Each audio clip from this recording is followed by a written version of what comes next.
I gave your family a fortune to rebuild your crumbling business and wipe your debts clean. And in return, I married your daughter, thundered Bako, glaring down at Naji. You've no right to meddle in my home.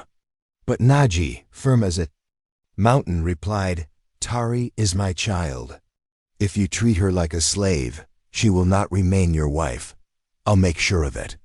Bako sneered, then repay every coin I spent. Until then, no one's getting divorced. Tell her to come back before I come fetch her myself. As the call ended, Tari sank into her mother's arms, weeping bitterly. I'll always be his prisoner, she whispered. Papa, Mama, did you even ask if I wanted to marry him? Her father avoided her gaze. He's wealthy, educated. He can provide for us all, said Mama Ifeoma gently. But I don't love him. I hardly know him, Tari cried. Our business fell, child. Your mother can't even afford your siblings' school fees. Bako offered help. Without him, we'd have nothing, Nagi said, placing a heavy hand on her shoulder. Their minds were made. The marriage would go on. Days later, Bako's people met Tari's, and wedding plans were sealed like trade deals. Just before the ceremony, Bako pulled Tari aside. Why do you wear sorrow like a garment on your wedding day? He asked. Should I dance with joy for a man I don't even like? She snapped, backing away. Your family gains from this. That should be enough, Bako murmured, grabbing her arm. Don't walk away from your husband. She shook herself free and fled to her room. Watching her cry, Mama Ifeoma warned, if his family sees you like this, they'll think we forced you. Didn't you? Tari asked, voice trembling. This isn't the life I dreamed of. But for her family's sake, she stood at the altar, silent, and married him. At the celebration, Bako's brother Toba hugged him. I'm happy for you, brother. You've found a jewel. She's just overwhelmed, Bako said, sipping palm wine. Later, Bako announced, I'm taking my bride home. At the gate, Tari whispered to her parents, I'm going now. Her mother embraced her. Be a good wife. May your union be blessed. That night at their home, Bako demanded intimacy. I'm tired. I just need rest, Tari said softly. His face hardened. I paid bride price. It's my right. She turned away, but he pulled her back with force. What followed shattered her soul. She cried until her body could give no more. 6 months passed, and Bako had only grown crueler. He'd return home at unholy hours, stinking of liquor. Look at the time, she would say, trembling. Where have you been? Silence, get me food. He'd bark, pushing her aside. One night, as she helped him out of his shirt, his phone beeped. She peeked, a message from another woman. Her heart sank. She said nothing. Instead, she rose early and prepared his meal as always. But that morning, she said, I'd like to find work. I can't sit here every day depending on you. Bako snapped. To run after other men? Is that your plan? I respect my vows, unlike some, she replied coldly. Is that aimed at me? He growled. She looked away. You stay out late, hide your phone lie. Furious, he slapped her hard. You're lucky I'm in a good mood, he spat. She fell, but rose again, not just to her feet, but into her strength. There came a night when Zuri barely recognized herself in the mirror, eyes hollow, spirit fading. She had just drifted to sleep when a knock disturbed her silence. Bako, at this hour? She asked, her voice shaken as she moved toward the door. What took you so long? He snapped. I was asleep, she replied wearily. Why are you here now?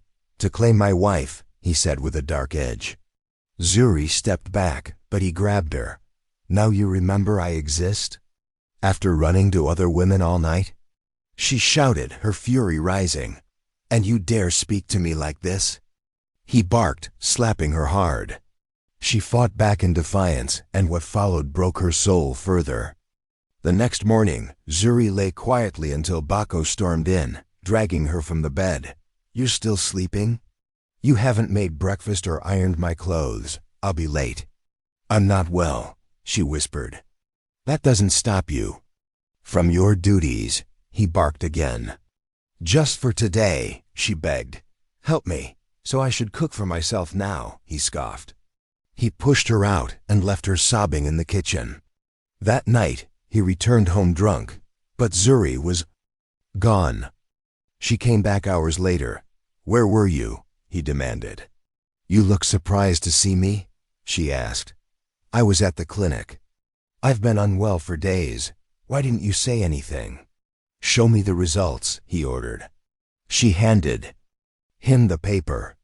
"I'm pregnant," she said softly. He muttered, handing it back. "What did you cook?" "That's all you have to say?" she asked, shocked. "What else do you want me to say?" "Go make food. Also, wear this. My parents are visiting. Look decent."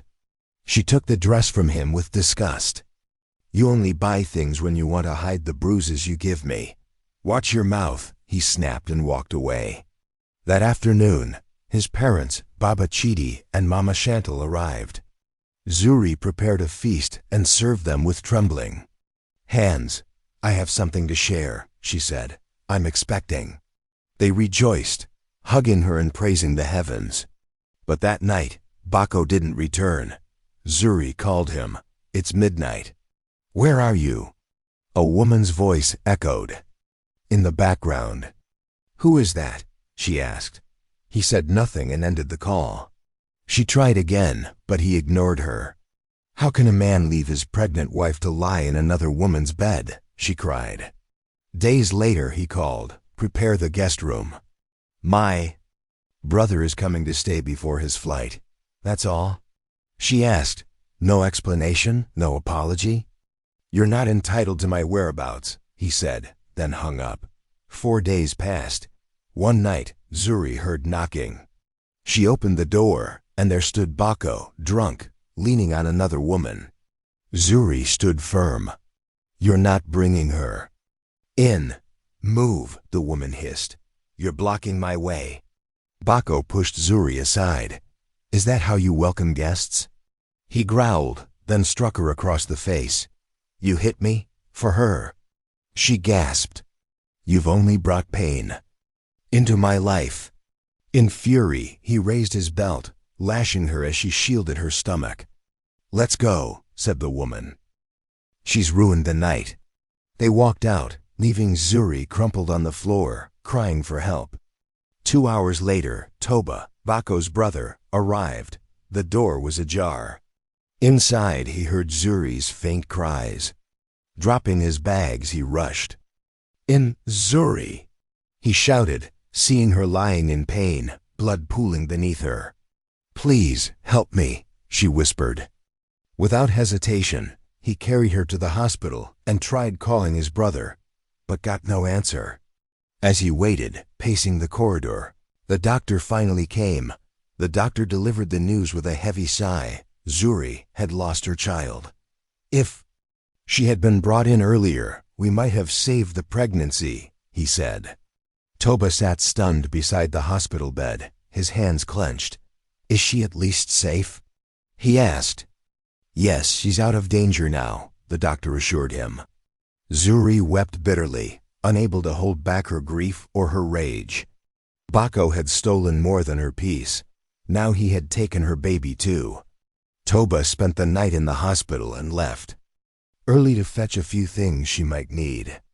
Days later, Zuri was discharged, and he brought her home. He prepared a warm bath, then cooked a simple meal, encouraging her gently to eat something. But Zuri sat in silence, her eyes vacant, pushing food around her plate. After a while, he asked softly, "Zuri, what happened? Who did this to you?" She said nothing, but tears streamed down her face. "The bruises. How did this happen?" He continued, his voice growing tight. "Where's Bako?" Zuri looked up, eyes swollen. "It was your brother," she whispered. "What?" Toba reeled back. "Bako did this?"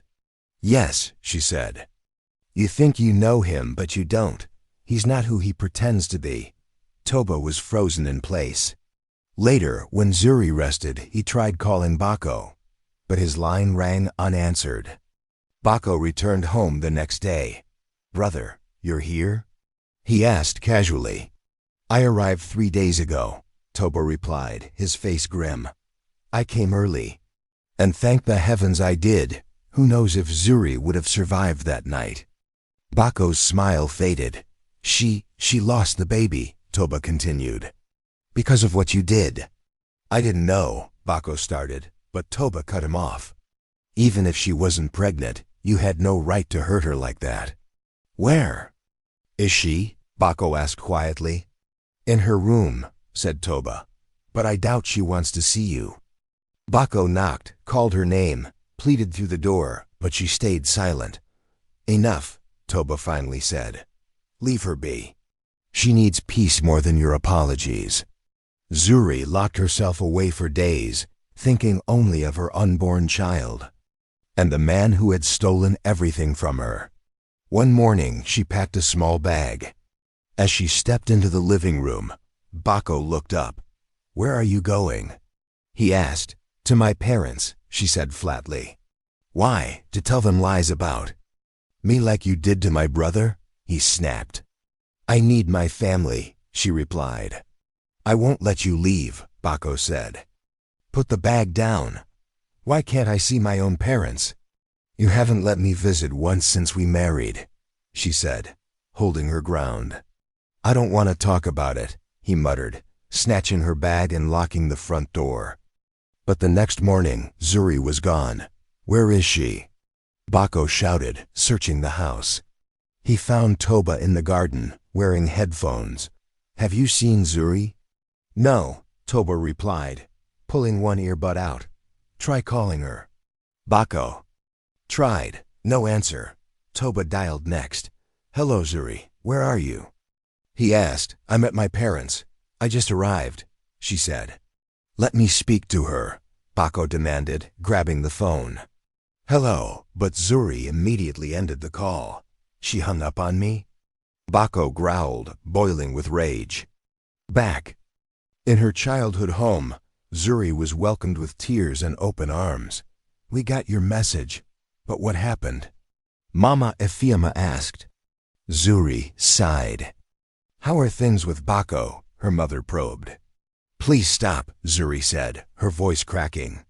That man is the reason I lost my child. What? Baba Naji whispered. He's been abusing me from the beginning, Zuri said.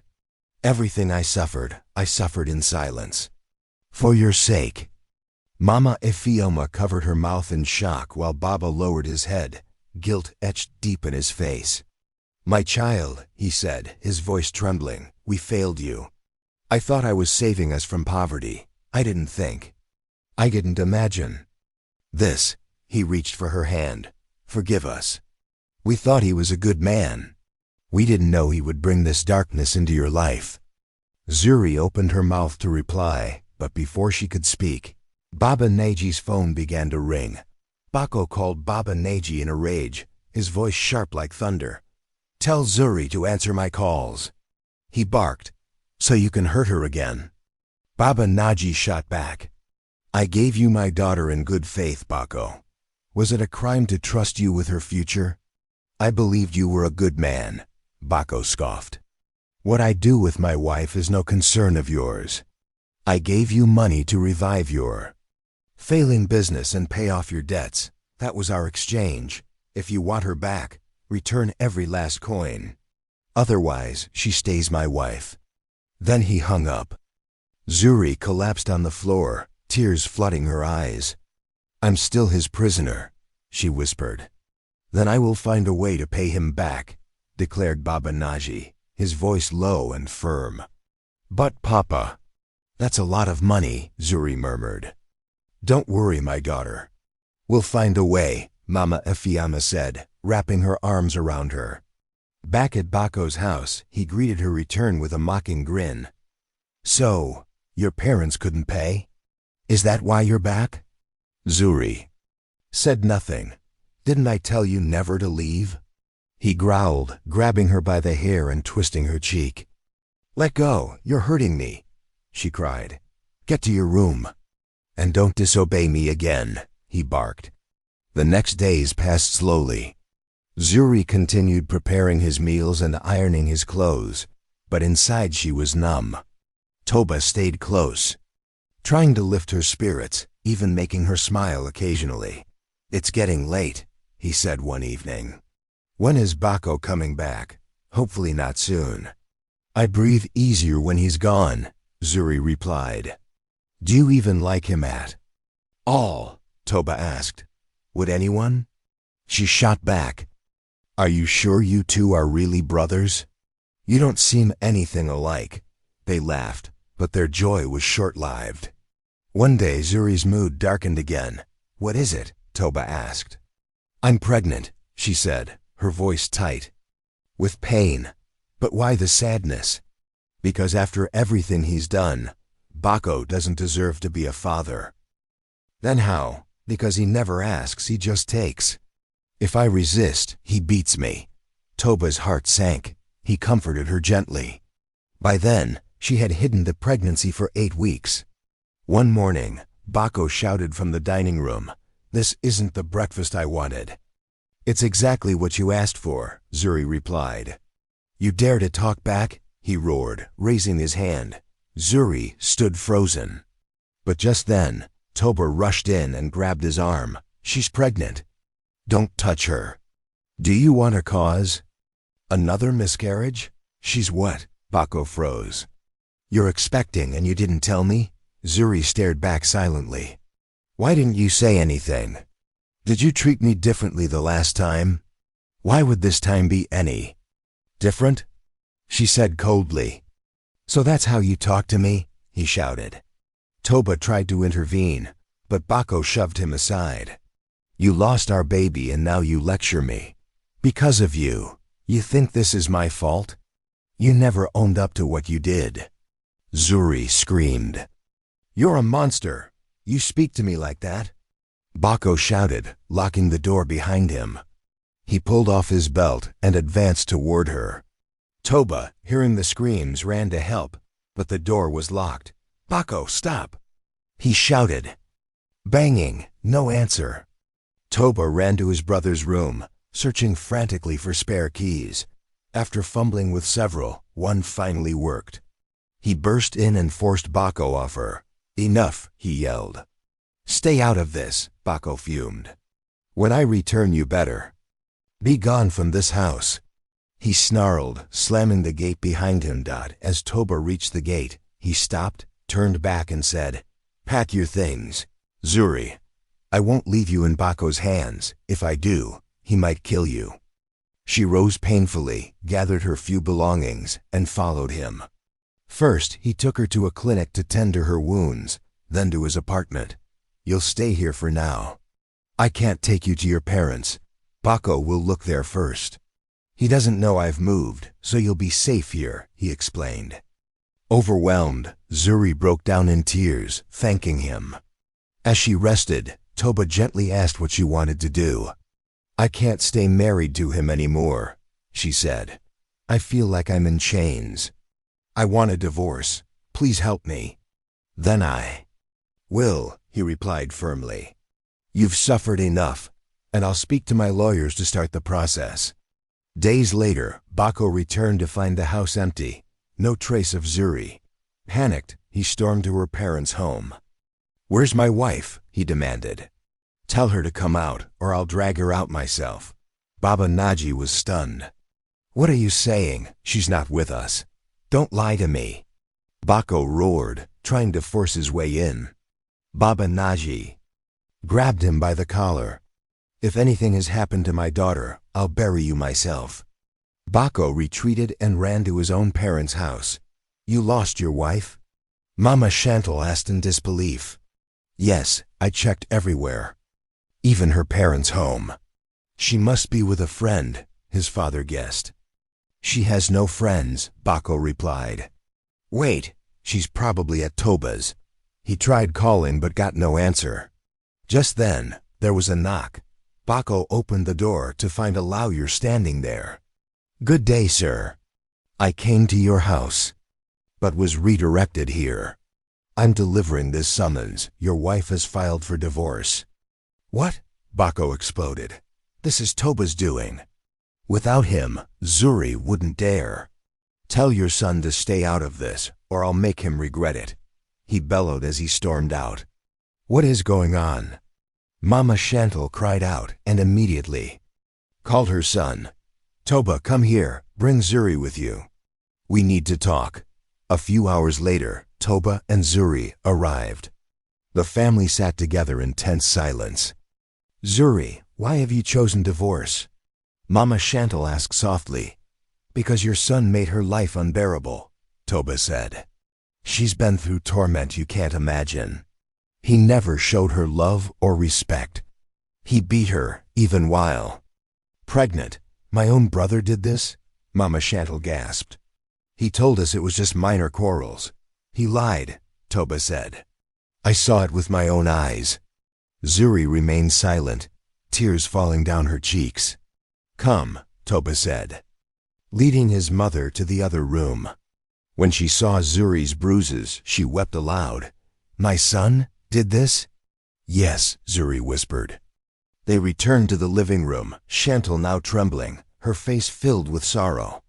Days later, Zuri and Bako were summoned to court. With clear evidence of abuse, the judge granted the divorce and ordered Bako's arrest for domestic violence. He turned to his parents, begging, "Please, get me a lawyer." "I won't lift a finger," said Chantal. "You shamed this family. Your father never raised a hand to me, but you've disgraced us." "Papa," Bako pleaded. His father shook his head. "I can't defend you. Live with what you've done." As they left, Baba Naji and Mama Ifeoma celebrated their daughter's freedom. While they embraced Zuri, a knock came. It was Chantal and Toba. "We're sorry for everything our son did," Chantal said. "You don't need to apologize," Zuri replied gently. "It wasn't your fault. My own parents bear the blame. I was forced into a marriage for money. With a man I didn't know." Baba Naji nodded. "We regret it. But your strength and Toba's help saved you. Thank you for doing what we couldn't." Zuri turned to Toba and hugged him tightly. "If it weren't for you, I'd still be trapped in that nightmare. Thank you for standing with me, even against your own blood." "You deserve freedom and joy," Toba said, smiling. "Now you have a chance to live." That evening, both families shared a quiet meal. Zuri later told her parents she planned to move to another city, to heal and begin again. They gave her their blessing. Free at last, Zuri found a job, embraced her independence, and began truly living. Let her story be a lesson. No tradition, no debt, no pressure, not even from those who love you, should ever cost you your happiness. If a relationship steals your peace, walk away. You deserve to be whole, loved, and free.